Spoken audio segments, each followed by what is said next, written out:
Hello and welcome, dear friends. It's Bashir Fadl as we continue a journey into growing our business. One of the most important things is marketing, whether I have a large dealership with cars worth $100,000 each, or I just have a couple of cars that I'm trying to sell online, maybe at Marketplace, whether I have a restaurant with its franchise, or whether I have just a little corner or a food cart or a food truck, the concepts of marketing are the same. The more we master it, the more leads and potential customers we get, and the more we can grow our business. So let's just jump in today into the 30 top marketing strategies, ideas that are very easy for us to implement to grow our business and the potential of our business. If you like today's session, please don't forget to hit subscribe and like. Before we start talking about those strategies, just a quick point that we're going to make here about there's a lady, an amazing lady, genius when it comes to marketing, regardless of whether we like her product or not. Late 80s, early 90s, she called up a company called Power Walk that had some walking kind of like treadmills and different kind of devices. Not known, not famous at all. Nobody heard about it. And she's like, I think I can help you guys market. I think I have a great idea. And they're like, why do you think so? Well, she said, my husband just won the Olympics. He was an amazing runner and that I'm into fitness. So I could help you market your product. Sure enough, she signs a contract, her and her husband, and they're able to help Power Walk sell hundreds of thousands worth of product in a very short time. And from that day, she said, I'm going to dedicate all my effort and my family into marketing. In case you haven't guessed it, her name was at the Kris Jenner, also known as Kris Kardashian, and Bruce Jenner, of course, her husband at the time. Long story short, a few years later, one of her daughters, Kim Kardashian, today is worth over $1.8 billion. One of her other daughters is the youngest. I think she was 18 and 19 when she became a billionaire. So marketing does work. Now let's go ahead and start with a couple of things. The first thing that you want to use while you're marketing is the word sale or the word discount. About 2012, 2013, JCPenney's had a new CEO, and that CEO had a brilliant idea. The brilliant idea is that instead of every couple of weeks putting the word sale or discount, why don't we just always have the lowest prices? So we're going to remove the word sale and discount and never put it up there. We're just always going to have the lowest prices. And about 6 months later, they started closing store after store and lost their customers. Why? Because when I see the word sale or the word discount, I think I'm smart. I think I'm bargaining. I think, this is a challenge that I want. I'm going to save, 10%, 5%, 7%. But when I find a price, people are not attracted to that. So lesson learned from JCPenney, they had to close a lot of stores for deleting the word sale or discount. You always want to throw that word as much as you can in your product and your marketing. Number two is coupons. Coupons are very, very important. As you know, there's TV shows on YouTube channels called extreme couponing. People love coupons. There's companies worth hundreds of millions, such as Groupon, that are built on just simply coupons and selling coupons and providing coupons. So if you can create coupons for your product, you're going to help sell more. You can put it on papers. You can put it through emails, through a website where people could communicate and email it to them. But invest on couponing. People feel good when they can save. Next is repeated business. A great thing that we could do is get that customer back in again. If you just came into my place to get an oil change, I'm going to give you a coupon that next time you come in, you're going to have $5 off. Chances are you can go to any other mechanic. I'm not the best mechanic out there, but if you got a coupon that's going to save you a couple of dollars with me, most probably you're going to come back to me. So repeated business, you always want to find ways to get that repeated customer back as you're marketing. Next is partnership. One thing that's going to help us grow, especially if we're a smaller business, is partner with bigger businesses. There's a lady that sells jewelry. A lot of it is handcrafted, very simple, very cheap, a very small business. She's just starting a product. She doesn't have a store, doesn't have a website. So she goes to a larger jewelry store and partners up with them and says, do you mind if I come in this weekend? You guys can get 10, 20% of my profits, or you can, I'll pay you something per day. Can I? And they said, sure enough, come in. So it wasn't hurting them. It was actually getting them more customers, and it was helping her because she was getting all the customers and they were happy because they were getting paid and more customers. So a lot of times you can go to a bigger store. A lot of times I have friends that, for example, cook very good food, but they don't have enough money to start their own restaurant. I say partner up with restaurants. And it worked out very good for a lot of them as they go to people and say, do you mind if I use your kitchen and I can pay you per day or whatever I sell of product with your restaurant on your menu? You make a certain percentage out of it. Sure enough, they have a good product, good food, they make a percentage or pay them something. So always think of partnering with other people. Yes, they could be much larger. It could be intimidating, but hey, you can make more money and put more money in your pocket. Next is a loyalty program. People love it when there's loyalty. Remember when I was in college, there was a certain store that I went to get milk. every so many days, because if you had nine stamps of buying milk for them, you got the 10th one for free. I used to love to go to Subway because if you had 10 stamps, which made you about, well, nine sandwiches, you got the 10th one for free as well. So I was addicted to that store to get my groceries and especially the milk, and to Subway to get my sandwiches.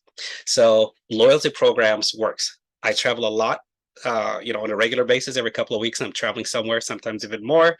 But I fly with a certain airline, not because I think they're the best, but because I have a loyalty program with them. When it's time to get to the plane and departure, I'm called on as the first person because I'm part of that loyalty program. I get one of my bags in for free, and so people love loyalty. They love to feel special. So when people are buying your product, let them know if they buy X amount of dollars, that they get a certain level, they get a certain kind of respect, and people appreciate that. Next is what we call cross-sell and upsell. And those are two very important marketing concepts. Let's start with upsell. As you can see, there's the burgers. On the right side, we have the red French fries. On the left side, we have another package. So let's talk about the right side, the two fries, upsell. Upsell means somebody comes in to buy a small fries from my store, from my restaurant, French fries. So what I'm going to do is ask them, hey, for an extra 10 cents, do you want to, make that a larger size, upsize that? And more than likely, someone's not going to think about it, but they hear it's 10 cents and it's like, oh, there's a bargain right there. Sure, I'll go with the large one. I know I'm not going to eat even the small one. I'm not going to eat all of it, but when I hear that, just for 10 cents, you could do this, it makes me feel that I'm victorious. I'm winning something. So marketing, if you're trying to sell, 5 feet or something, tell them 6 feet is whatever. If you try to sell a product, see if you can sell more of it or upscale it. For that, if you're trying to sell a car, there's an XL, why not set a GL, for example? And then there's another concept called cross-selling. Cross-selling means if I'm selling you a product, how about selling you another product along with it? So I go on a drive-through and I order a burger, and they say, well, for an extra 10 cents, you can also get fries. I don't want fries, but for extra 10 cents, sure, I'll get it. And you'll get a Coke for it. You can get a Coke for another 10 cents. Well, I already have Coke at home. I don't need it. But when I feel that I'm bargaining or saving, I don't mind paying that extra 10 cents. So you could try and sell, if it's a product, upsell, sell more in that sense of the product itself, a larger size or more quantity of it, or cross-sell, which means if you're selling product A, trying to see if you can combine it with B, C, and D and make them feel like they're getting a bargain as part of your marketing strategy. Next is special times. They are special occasions. So yes, you could market, but then always target those special occasions. If you have school products, there's back to school. There's, right after Christmas when people are going back to school at the second time, and there's discounts and days where they don't have to pay taxes. Invest there. There's certain foods. If you're into a restaurant, people like to eat around Thanksgiving, around Christmas, around Eid, around Hanukkah, whatever the occasion is.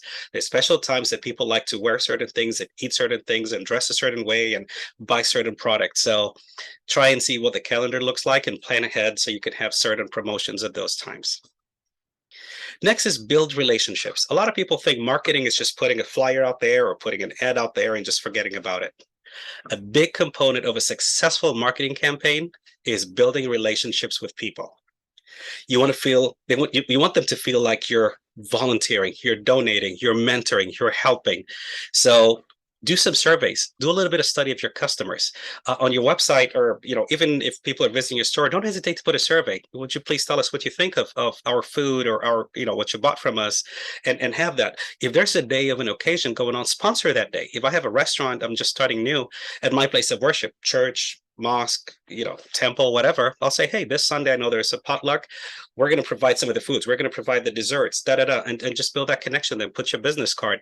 If there's a program where you could mentor someone, and a younger entrepreneur, don't hesitate to do it. If you can donate on behalf of your business, do that. So marketing is not just about that one contact, that one flyer, that one email, but more importantly, you wanted the repeated business. So the best way to do that is by building relationships and connecting to people. Next is as an expert, be the expert. Back in the day, a few years ago, people thought advertisement meant just going on there and saying, hey, we have this product, we're the best. Today, a lot of people, especially in social media, don't do that. They come in as experts. As a doctor, I don't say I have the best clinic in town, come and visit my clinic. I come in and say, well, there's a big problem nowadays with heart blood pressure, and a lot of people are having high blood pressure and hypertension, and if you eat this food and if you eat that food, and if you have any more questions, visit our website or call me at this number or email me for more information. So I show you that I'm an expert, and then I give you my contact information. So whatever it is, maybe you're selling beauty products. Well, beauty products, this is how you use it. This is how you apply it. This is the different, shades and everything that goes along with it. And if you have more information, don't hesitate to contact us at this number. So coming across as an expert has proven to be one of the best ways to market. Now, another thing is get involved in local events. There's a lot of events that are going on. Maybe I have I'm starting to sell some food. There's a lot of barbecue roundups around the summertime, and I can go and sell and be involved in the city events or a farmers market. There's a lot of competitions that are going on with entrepreneur groups in almost every single city that's out there. There's incubators that are out there to support every business that's out there. Look it up, Google up all the different events that they have and programs that they have. Sometimes they have some competitions. Run for that competition. If you win, you win. And if you don't win, you won connections. You built that connections. You built prospective clients and businesses, basically your leads, which is the most important thing that you want to get out of a marketing campaign. Next is commission-based marketing. I have a product. I have this cell phone. I want to sell it for $100. I buy it for $80 and I sell it for $100. So each phone that I sell, I make $20. The number of friends that I have are 10 people. So I can sell it up to 10 people. I make a profit of 20. So my maximum profit is $200. However, I can call on you, Michael, John, Sarah, whatever, and say, how about I give you this phone for $90 and you sell it and you make $10? So now every time you sell it, I'm going to make $10 off of you because it's $80. I'm giving it to you for $90. So I'm making $10 every time you sell it. And then you're making $10. So yes, I've cut down into my profit, but then I'm going to make a lot more because now instead of just me selling to the 10 people that I know, I can have an army of people marketing and selling for me. It's each one making, I have 10 people out there. Everybody has 10 people. So instead of, now I can make $1,000 instead of $200 because my potential has just grown exponentially. So invest on people that can do your marketing for you, such as influencers, people online, or actual people that, enjoy your product and want to make a couple of dollars as well. Next is special places. Whatever product we're selling, there's always programs that are going around. Maybe there's a mall that has a day that's open for local businesses. Maybe there's a farmer market. Maybe there's whatever that location is, whatever that event is. Maybe downtown, they have some kind of a program that's going on. Look up your city, search out the different areas that are out there, call them up if you need to, and you're going to find out that there's always some kind of event. All cities usually want more local business to grow and succeed. Next is what we call lead generation. It's a lengthy concept. We're not going to get into it too much, but the whole idea is we want to generate leads. We want to generate prospective clients, customers. And the best way to do that is, and we're going to talk about it here in a minute, is reaching out to the internet, reaching out through emails, reaching out through Facebook, reaching out through, actual contacts and surveys and filling out forms. And just, that's the whole idea of marketing, is to be able to generate leads. But what a lot of people don't realize is we can acquire leads. We can buy leads. A lot of people don't realize you can do that. So let's say I'm a real estate agent and I'm trying to sell homes. I only have 100 friends. Out of the 100 friends that I have, I only have 3 friends that want to buy homes. Out of the 3, there's probably just 1 who's going to buy a home through me. Other than that, I'm just going to be putting ads and paying for ads and ads. What I don't realize is if I want to sell homes, I can actually go to Zillow.com or realtor.com and say, hey, I need 1,000 people in my city that sign up with you. I want their names, cell phone numbers, and emails, and they will sell you that information for X amount of dollars. I have a travel agency. I have 100 friends. Maybe 3 of them are traveling, and maybe 1 of them will buy a ticket from me. What I can do is actually call Priceline or Hotwire or Expedia.com and say, hey, I want to buy some leads. And they will sell me 1,000 of their customers' names for a few $100s. And then I call them and I can make a lot more sales. So whatever your business is, you can actually buy leads. You can actually buy the names of customers of other companies, maybe sometimes even the electric company or the gas company. You'll be surprised. But this is something that you could actually do. Next is what we call lead nurturing. So leads are prospective customers, people that could be your customers. A lot of times, if they don't buy today, we just delete them out. And what we don't realize is, no, keep that information and try and nurture that relationship. In other words, suppose somebody comes up to me and wants to buy a home. And you need a credit score of 700 to be able to buy a home.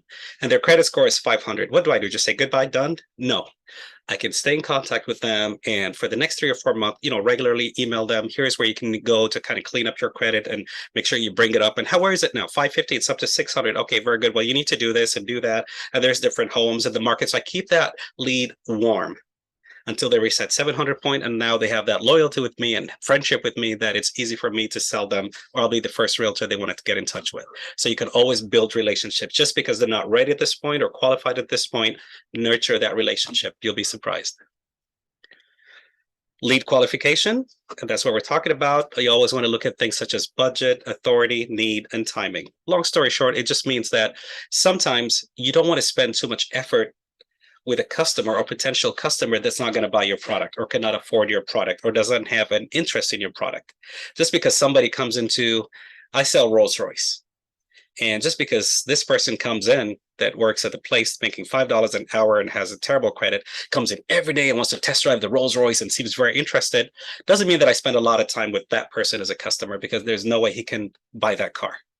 Rather, invest that time in try to market and target more the people that would buy that car. So it's called lead qualification.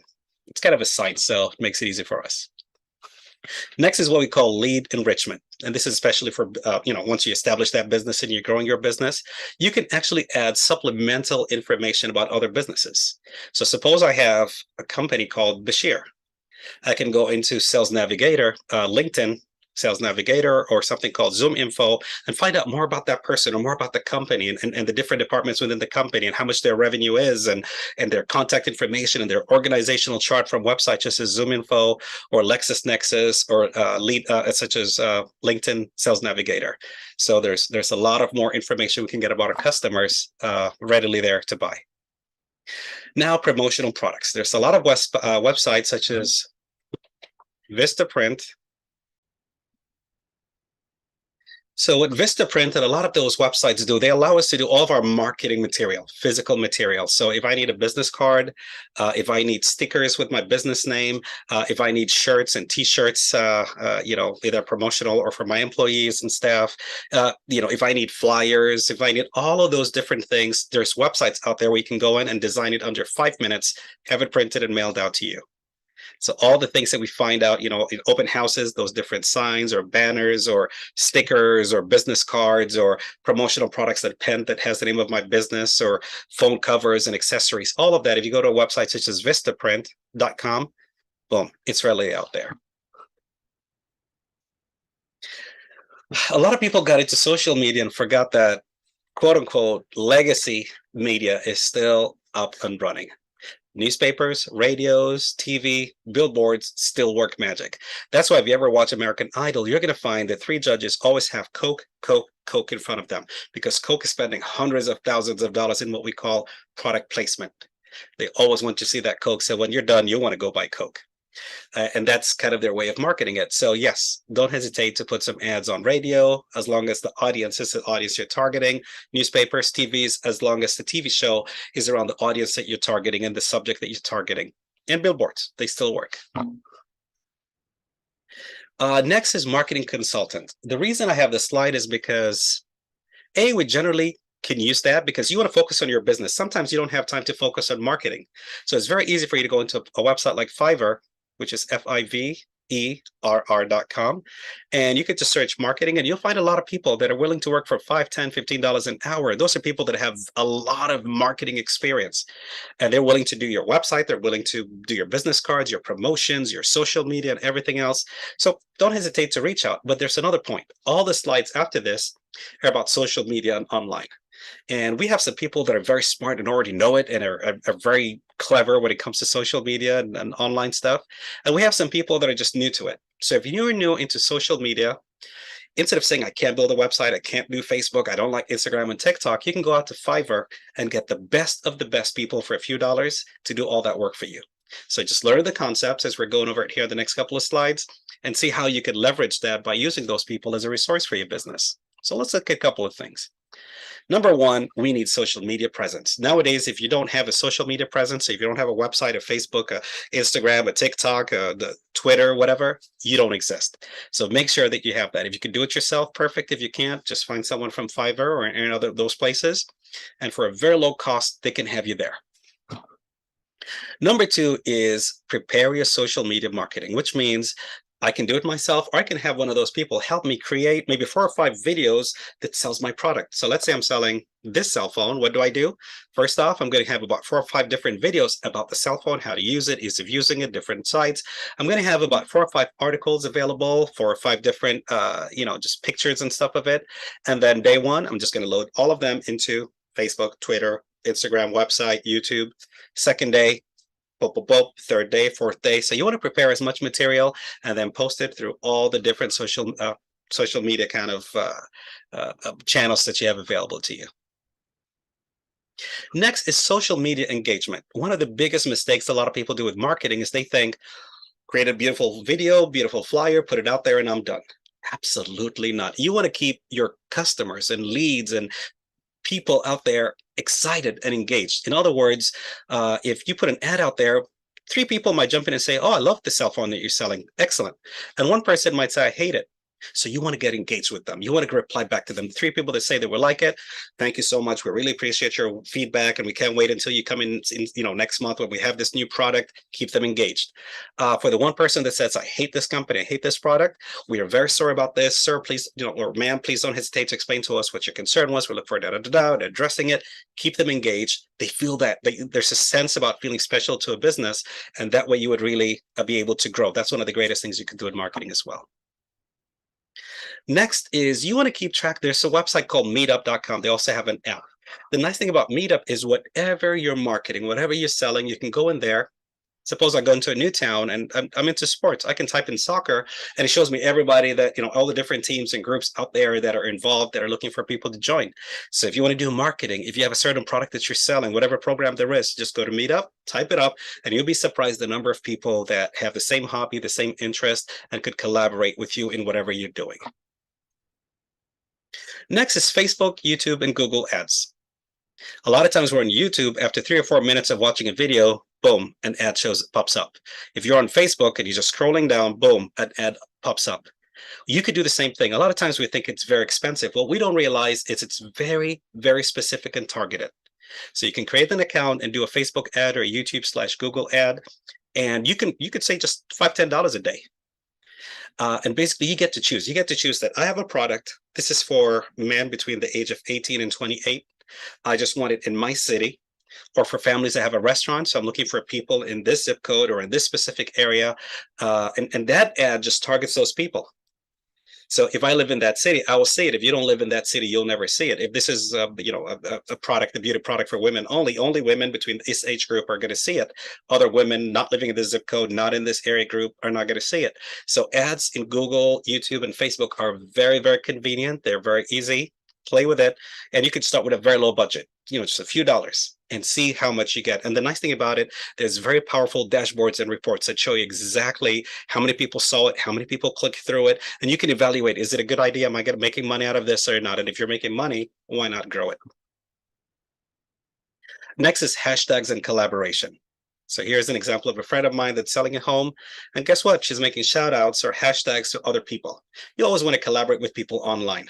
If you're selling a product and you're much bigger than me, what am I going to do? I'm going to go into your page and compliment what you're doing and say, one day I want to be like that person. And your 100,000 followers are going to say, oh, well, who's this person? And I might add a couple more customers. So collaboration, especially on social media, is very, very valuable. Next is SEO. Some people know what that is. And if you don't know what it is, we'll just simplify it. I went to Iowa City and I'm looking for auto repair. So I typed in Iowa City auto repair. And then a list of people came up. The first one was Mizek Transmission, and then Dusty's, and then Accurate. Well, guess what? Mizek could be the smallest, ugliest, worst. I don't know them, so I'm very sorry, Mizek. But they could be the worst in town. But somehow when I searched, they popped up as being the first. And that's because of SEO. They put certain keywords and hashtags on their website that make them bump up and just beat everybody else. And so when you're building your website, your social media, and everything else, if you know it, good. If you don't know it, hire someone maybe from Fiverr or a friend or somebody that knows about this SEO stuff, and they can put the right hashtags and keywords and stuff to allow you to pop up and be on the top. Because a lot of the times people, when they Google something, they don't scroll all the way down. I'm not going to scroll to number 10 or 11 to fix my car. I'm just going to pick one of the top 2 or 3 and we're done. So you want to be on top there. So always make sure if you have any social media presence to bump up your SEO and learn about that. Next is email list. People read their emails. People love reading their emails. They might not read the whole email, but they love reading and going through their emails on a regular basis. So you want to capture as many emails as you can, and you want to do a lot of marketing on emails and try and keep it as classy as possible. Again, just you be the judge yourself. There's a lot of emails that you look at, you're like, delete. And then there's other emails that are exciting, the terms, the way they have their pictures and graphics, it's well designed. Again, you can get someone professional to do it, or if you're professional, you can design it yourself. But basically, don't just have something that's basic and silly, but have something that would attract someone's view. And you'll be surprised how much your marketing campaigns will grow through emails and email design and choosing the right email template. Next is freebies. A lot of social media nowadays has competitions.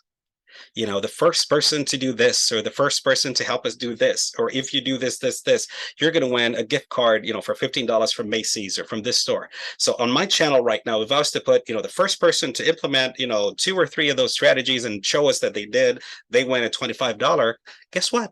The response is going to be greater. People are going to do it, and I'm going to have that feedback back. I can grow kind of the loyalty, the product that I'm selling, whatever that product is. So don't hesitate on your Facebook, on your pages, whatever. Again, do it wisely. Don't just put $1 million out there, but put something out there that's profitable for you, but also allowing you to kind of get more customers. Next is brand reputation. True story, I had to say it, but around the same time I was playing soccer, I bought shoes for about $10 from Payless, and I bought shoes from Nike for $100.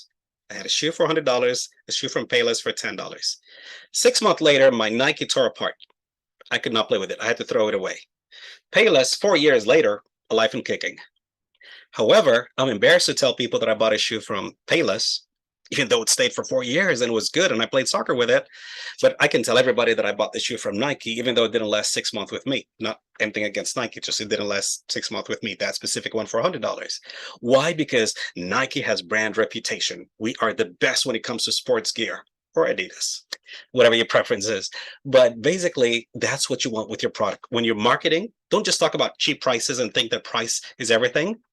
Not everybody goes to eat out cheap, pizza or cheap burgers. Some people go and spend, instead of a couple of dollars on a burger, they spend $15, $20 because they're looking for quality brand. We heard that this restaurant is the best. So as you're marketing, don't just market to the money that you're saving money, but also market to brand reputation, that we have the best taste, best quality, best this, best that. People are also very much attracted by quality.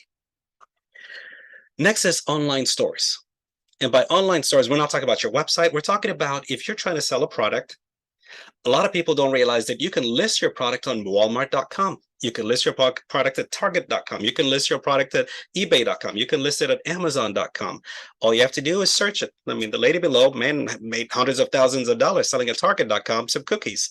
So whatever your product is, take the time, follow the process. It's a simple process. And again, if you don't have the time, you can go to all of those consultants out there, as in Fiverr or Upwork.com, and pay them a few dollars, and they can help you go through that process. And they'll do it for you. All I have to do is just sign a couple of papers, and before you know it, it's done. Make sure you choose the right person to help you through it, but it's something that you can do. And before you know it, your product is out at Amazon.com, it's out at eBay.com, it's out at Walmart.com, it's out at Target.com, and now you have a much bigger audience and prospective customers for your product. Make sure to always collect your customer feedback. After you've done all those different marketing strategies and used it and implemented it, there's nothing more valuable than their honest feedback, where they're going to come back and tell you, you know what, that email that you sent is what made us know about your product, and this is what you like about your product. Or, I'm getting too many emails from you guys. There's a lot of companies, I have a lot of friends that have businesses that are bombarding me with emails. And because they're my friends, I let them send the emails. But in reality, if they ask me for feedback, I'm going to tell them, can you stop?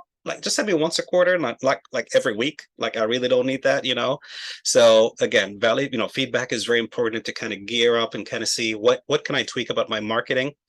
Generally, we wish you guys the best with your marketing strategies. It's Bashir. I hope you guys subscribe and like this. I'm looking forward to seeing you. Best of luck with your business. Thank you for your time.